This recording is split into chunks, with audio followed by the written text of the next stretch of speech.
we want to write this percentage as its equivalent as a fraction.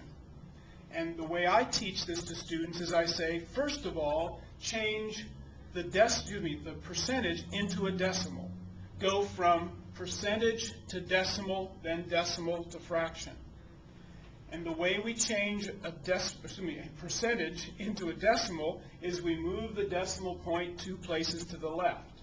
That's how we change from a percent to a decimal. Move the decimal point 2 places to the left. So this would be 0.375 as a decimal.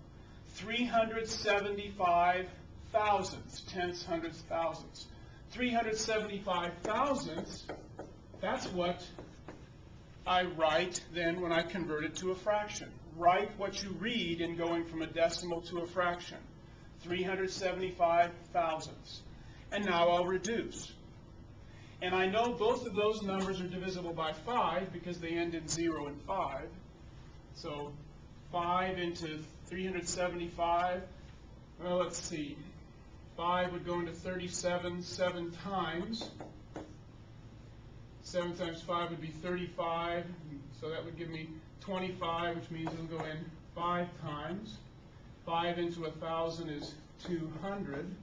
Whoops, too many zeros there.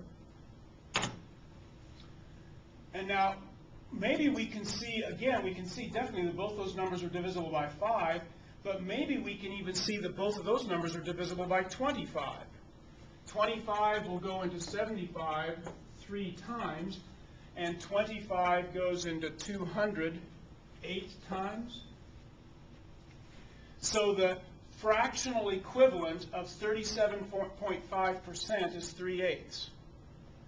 And the usefulness of that is this. Let's suppose you read somewhere that 37.5% of the students at Southern State Community College are in the medical programs. Well, what that would mean is if you picked 8 students at Southern State at random and brought them into a room, you would expect 3 out of the 8 of those students to be in the medical programs. That's what the equivalence means and how we can think about it. 37.5% of the students are medical students. That means 3 out of 8 of the students. For every 8 students from Southern State that you brought together, you would expect 3 of them to be medical students. So that's the usefulness of being able to switch between a percentage and a fraction.